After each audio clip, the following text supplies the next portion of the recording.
Urang Sunda nu dumuk di Pileburan pakasababanana umumna kana tatanen. Ari tatanen anu pokok nyaeta melak pare, baheula mah ilaharna ngahuma nyaeta melak pare di lampingan atawa di pasir ku cara diasek. Ayeuna mah geus langka anu ngahuma teh da leuweungna oge tos teu aya. Melak pare ayeuna mah di sawah disebutnya wah kaasup tatanen pokok ari Jawah teh. Prak-prakan nyawah teh ngawengku sababaraha tahap. Berikut ieu nyaeta tahapan-tahapan nyawah. Ngadurukan nyaeta ngaduruk jarami atawa tangkal pare sarengsena dipanen dina kaayaan geus garing. Maksudna ngarah gampang dina mangsana ngolah sawah. Oge ngaduruk jarami bisa ngaleungitkeun hama anu napel dina jarami jeung lebuna bisa nyuburkeun kana taneuh. Tahap nu kaduana nyaeta nampingan, nyaeta meresihan jukut dina galengan sawah ngagunakeun parang atanapi pacul.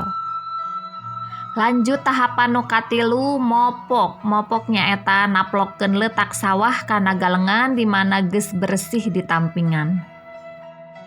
Lajeng deui tahapan ngawuluku nyaeta macul taneuh sawah nu jalan make alat nu ngaranna wuluku, biasana ditarik make munding atawa sapi.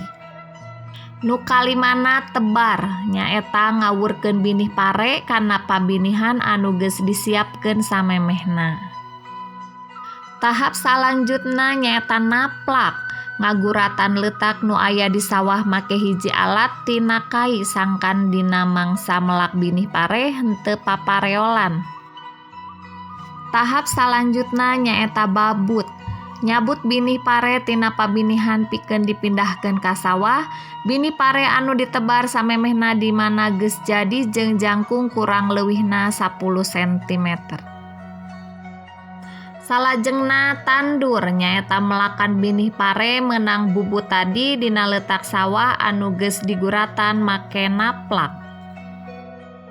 Lanjut deui kanu ngarambet nyaeta meresihan sawah tina jujukutan nu aya di sagigireun tangkal pare sangkan jukutna henteu jara di deui. Nu kasapuluh nyaeta bener koneng kaayaan pare anu geus meujeuhna alaeun, geus bener atawa aya eusian jeung geus warna koneng. Nu terakhir nyaeta dibuat atau panen nyaeta ngala pare anu geus usumna di ala.